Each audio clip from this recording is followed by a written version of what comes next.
Taste the Daily. Mega TV நேயர்களுக்கு வணக்கம். பெண்கள்.com நிகழ்ச்சியில் சுபகிரகம் பகுதியில் அனைவரையும் சந்திக்கிறதுல மிகவும் சந்தோஷம். இன்றைக்கி நம்ம என்ன டாபிக் பார்க்க போகிறோம் அப்படின்னா, இந்த வரக்கூடிய இந்த மாதத்தில், அதுவும் இல்லாமல் 2025 கிரகங்களால் ஏற்படக்கூடிய மாற்றங்கள் என்னென்ன மாதிரியான கிரக மாற்றங்கள் நமக்கு வருது அப்படிங்கிறது தான் இன்றைக்கி நம்ம பார்க்க போகிறோம். ஸோ இந்த மாதம் எடுத்துக்கிட்டிங்கன்னா, இந்த ஜனவரி மாதம் 25, 26 இந்த தேதிகளில் அலைன்மெண்ட் ஆஃப் பிளானட்ஸ்ன்னு சொல்லுவோம். இந்த பிளானட்ஸ் எல்லாம் ஒரு மாதிரி ஒரு நேர்கோட்டில் வரக்கூடியது. இந்த கிரகங்கள் எல்லாமே நம்மளை பூமியிலிருந்து வெறும் கண்ணில் நம்ம வானத்தில் பார்க்கலாம் அப்படிங்கிறது இது இப்போ இருக்கக்கூடிய ஒரு ஸ்பெஷல்னு சொல்லலாம். சரி, எந்த கிரகங்களை எல்லாம் நீங்கள் வானத்தில் பார்க்கலாம் அப்படின்னா, சூரியன் டெய்லியே நம்ம பார்க்குறோம். சூரியன், சந்திரன், சுக்கிரன் மற்றும் குரு, இந்த 4 கிரகங்களையும் நீங்கள் நேக்கட் ஐயில் பார்க்கலாம் அப்படின்றத. இதில் சனி பகவானையும் இவங்க ஆட் பண்ணியிருக்காங்க. ஸோ சூரியன் சந்திரனை நம்ம விட்டுட்டோம்னா, குரு, சுக்கிரன், சனி இந்த கிரகங்கள் ஒரு நேர்கோட்டில் இருக்கக்கூடிய அமைப்பை நம்ம பார்க்கலாம். ஸோ இந்த மாதம் 25 தேதிக்கு நீங்கள் பார்த்திங்கன்னா, சந்திரன் எங்கே இருக்காருன்னா, நீச்சம் அடைஞ்சு விருச்சிக ராசியில் இருக்கார். ஸோ இந்த விருச்சிக ராசியிலேருந்து நம்ம நேராக பார்க்கறச்சு குரு பகவான் நமக்கு ரிஷப ராசியில் இருக்கார். இப்படி நம்ம எடுத்துக்கிட்டோம்னா, சூரியன் மகர ராசியிலையும், இப்போது மகரத்துலேருந்து அந்த மகர ராசியிலேருந்து அப்படியே மேலே நம்ம பார்த்தோம்னா சுக்கிரனும் சனியும் சேர்ந்துருக்குறாங்க. ஸோ இப்படியான ஒரு அமைப்பு, இந்த குரு, சந்திரன், சுக்கிரன், சனி, சூரியன் இதனுடைய இந்த பார்வை, இதில் தான் என்னன்னு கேட்டிங்கன்னா, இந்த கும்பமேளா இப்போ நடக்கிறது இல்லையா, இந்த சூரியன், சந்திரன், குரு மற்றும் சுக்கிரன் இந்த 4 இந்த கிரகத்தினுடைய அலைன்மெண்ட்டு, இதை வைத்து தான் இந்த கும்பமேளா கொண்டாடப்படுகிறது. முக்கியமாக சொல்லணுன்னா, சூரியன், சந்திரன், குரு 12 வருஷத்துக்கு ஒரு தடவை, இந்த கும்பமேளான்னு சொல்கிறது 12 வருஷத்துக்கு ஒரு தடவை நடக்கிறது இல்லையா. இந்த வருஷம் பார்த்திங்கன்னா, இந்த பிரயாக்னு சொல்லக்கூடிய அலகாபாத்தில் 144 வருடங்களுக்கு பிறகு நடக்கக்கூடிய ஒரு நிகழ்வு இந்த மகா கும்பமேளா அப்படிங்கிறது. இதில் அர்த்த கும்பமேளாவும் இருக்கும். அர்த்த கும்பமேளான்னா 6 வருஷத்துக்கு ஒரு தடவை நடக்கக்கூடியது. ஸோ உஜ்ஜைனில் நடக்கும், ஹரித்வாரில் நடக்கணும். அடுத்தது 2026 பார்த்திங்கன்னா உஜ்ஜைனில் நடக்க போகிறது இந்த கும்பமேளா. ஸோ 2026 நமக்கு குரு பகவான் எங்கே வராரு, மிதுன ராசிக்கு வந்துட போகிறாரு. இந்த குரு பகவானினுடைய மாற்றம், அதுவும் குரு மகா நட்சத்திரத்தில் குரு பகவான் சிம்ம ராசியில் வரார் பார்த்திங்களா. அப்போ அது இன்னும் விசேஷமானது. ஸோ இப்படி குரு பகவானினுடைய மாற்றம், குரு 2020, இப்போ நம்ம 25 இருக்கோம். இந்த 2025 அவர் மிதுன ராசிக்கு வரார் இல்லையா. 2026 கடக ராசியில் உச்சபலம் பெற்றிருப்பார். அப்போது உஜ்ஜைனில் நடக்கக்கூடிய அந்த மகா கும்பமேளாங்கிறது ரொம்ப விசேஷம். ஹரித்வார்லேயும் அதே மாதிரி தான்.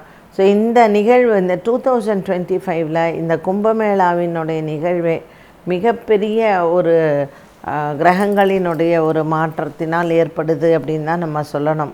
இது ரொம்ப, இந்த வாரணாசியில் நடக்கிற இந்த மகா கும்பமேளா 144 வருடங்களுக்கு பிறகு நடக்கக்கூடியது. இப்போ 12 வருஷத்துக்கு ஒரு தடவை குருவின் மாற்றத்தில் கும்பமேளா நடக்கிறதுங்கிறது ஒரு பக்கம் இருந்தாலும், இப்படி கிரகங்களினுடைய ஒரு அமைப்பில் ஒரு மகா கும்பமேளா நடக்கிறதுங்கிறது 144 வருஷங்களுக்கு ஒரு முறைங்கிறது மிகவும் ஒரு ஆச்சரியமான ஒரு விஷயம். இதுக்கு முந்தின கும்பமேளா, நம்ம இந்த காலகட்டத்தில் கொரோனாவையும் பார்த்துட்டோம். 100 வருஷத்துக்கு ஒரு முறை வரக்கூடிய நோயில் நம்ம கொரோனாவும் பார்த்துட்டோம், பேண்டமிக் அப்படின்னு சொல்லக்கூடியது. அடுத்தது இந்த மகா கும்பமேளா. அப்புறம் நாம் இந்த வாழக்கூடிய இந்த காலகட்டத்தில் தான் நம்ம அத்திவரதரையுமே சேவிச்சாச்சு. 40 வருடத்திற்கு ஒரு முறை வெளியே வருவார் அப்படின்னு. ஸோ இப்படிப்பட்ட சில விஷயங்கள் நடக்குது அப்படின்னா, இந்த கிரகங்களினுடைய மாற்றத்தினால் நமக்கு அதிசயமாக இருக்கும். பட் கிரகங்கள் சுழற்சியில் இது கொண்டே இருக்கிறது தான். ஸோ சைக்கிள் அப்படின்னு சொல்கிறோம் இல்லையா, இந்த சைக்கிள் இந்த அமாவாசை, இந்த வரக்கூடிய இந்த தை அமாவாசை, அதனால தான் ரொம்ப விசேஷம். சூரியனும் சந்திரனும் நமக்கு வந்து மகர ராசியில் இருக்கிறாரு, சுக்கிரனும் சனியும் 2ல் இருக்கிறாங்க, குரு பகவான் வந்து ரிஷபத்தில் இருக்கார். ஸோ இந்த தை அமாவாசையும் இந்த அலைன்மெண்ட் ஆஃப் பிளானட்ஸில் வந்து ரொம்ப ஒரு முக்கியம் இடம் பெற்றிருக்கு. அதில் அன்னைக்கு வந்து அந்த கங்கையில் குளிக்கிறதுங்கிறது ரொம்ப மிகப்பெரிய விசேஷம். மகா சிவராத்திரி நமக்கு பிப்ரவரியில் வருது. இந்த மகா சிவராத்திரி வரைக்குமே இந்த கிரகங்களினுடைய இந்த மாற்றம் வந்து ரொம்ப விசேஷம். அடுத்தது வந்து சனிப்பெயர்ச்சி மார்ச் 29ஆம் தேதி வரக்கூடிய திருக்கணித முறைப்படி வரக்கூடிய இந்த சனிப்பெயர்ச்சி. அடுத்தது வந்து நம்ம பார்த்தோன்னா இப்போ நமக்கு வாக்கியப்படி சனி மாறலை, ஆனால் ராகு கேத்து பெயர்ச்சி வந்துடுறது. அது எப்போ வருதுன்னு கேட்டிங்கன்னா நமக்கு மே மாதத்தில் வரக்கூடிய இந்த ராகு கேத்து பெயர்ச்சி. ஸோ சனி பகவான் மாறினாலும் மாறாட்டாலும் திருக்கணித முறைப்படி மாறுகிறார், வாக்கிய பஞ்சாங்கப்படி மாறலை. அப்போ கும்பத்திலேயே தான் இருக்கார். ஸோ கும்பத்தில் இருக்கக்கூடிய சனியோட சேர்ந்த ராகு பகவானும் சேர போகிறார்.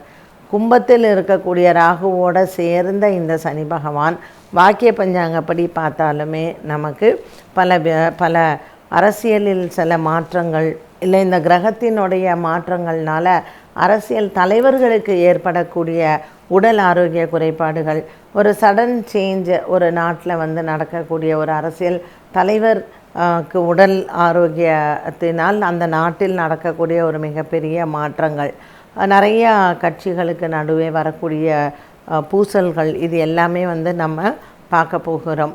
இப்போ சனி மாறுறாரு, மீனத்துக்கு வந்து திருக்கணிதப்படி போகிறாரு, ராகு பகவான் நமக்கு கும்பராசியிலே இருக்கிறாரு. இப்படி இருக்கக்கூடிய காலகட்டத்தில் ஆன்மீகம் சம்பந்தப்பட்ட தலைவர்களோ இல்லை ஆன்மீகத்திற்காக மக்கள் போராடக்கூடிய ஒரு சூழ்நிலையோ அதிகமாக உருவாகும். ஸோ குரு பகவான் நமக்கு சனி வீட்டில் வந்து இருக்கக்கூடிய இந்த காலகட்டமும் சனி பகவான் வீட்டிலேயே இருந்து ராகுவோடு இருக்கக்கூடிய இந்த காலகட்டமாக இருக்கட்டும், நிறைய கன்ஃபியூஷன்ஸ், நிறைய நமக்கு ஏற்படக்கூடிய தடைகள், இது எல்லாம் வரத்தான் போகுது. இயற்கையில் இருக்கக்கூடிய சீற்றங்கள், இயற்கையில் கொடுக்கக்கூடிய சில சீற்றங்களினால் நமக்கு ஏற்படக்கூடிய அழிவுகள், அப்புறம் நமக்கு இந்த கிரக மாற்றங்களினால் நமக்கு வரக்கூடிய நோய்கள், இது எல்லாம் நம்ம நிறையா வந்து வருங்காலத்தில், இதுவும் இந்த 2025 நம்ம பார்க்கக்கூடிய நிறைய விஷயங்கள் தான். மனசுக்கு வந்து சில பயங்கள் இருந்தாலும் ஏதோ நம்ம இதுவும் கடந்து போகும் அப்படிங்கிற மாதிரி தான் காலம் வந்து நமக்கு எல்லாமே ஒரு பாடத்தை கற்றுக் கொடுத்து அது கடந்தும் போகும்னு வச்சுக்கோங்களேன். ஸோ சனியின் மாற்றம், ராகுவின் மாற்றம், கேதுவின் மாற்றம், குருவின் மாற்றம், இது எல்லாமே வந்து நமக்கு சாதகமாகவே எப்பொழுதும் இருக்கும் அப்படின்னு நம்ம நினைக்கக்கூடாது. இதில் பாதகங்களும் நிறையா இருக்கும். இதற்கு அப்பால்பட்டு நமக்கு ஏற்படக்கூடிய போர், நம்ம சொல்கிறோம் உலகப் போர் வருமா அப்படின்ட்டுன்னு. ஸோ வேர்ல்டு வார் 3 அப்படின்னு ஒரு பெரிய அளவுக்கு வரலை அப்படின்னா கூடயும் கண்டிப்பாக சில இடங்களில் போர்கள் வந்து அதனால் நமக்கு நிறைய நஷ்டங்களும், சாப்பாட்டிற்கான பற்றாக்குறைகள், இதை மாதிரியான கஷ்டங்களை எல்லாமும் நம்ம இந்த 2025 பார்க்க தான் போகிறோம்.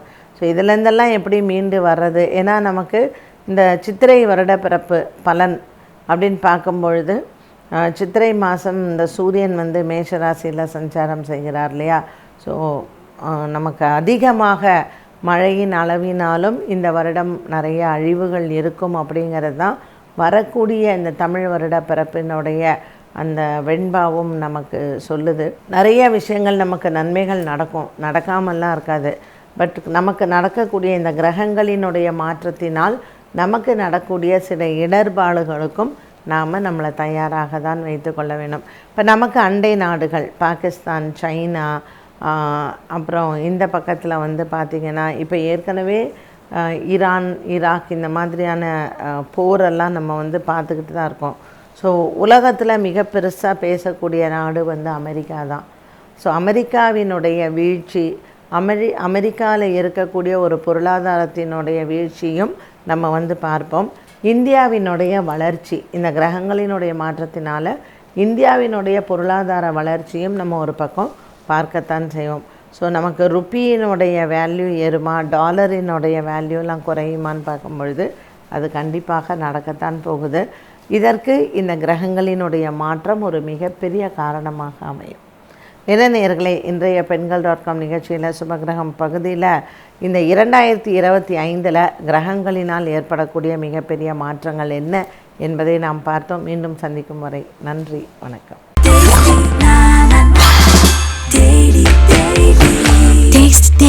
Taste the Daily.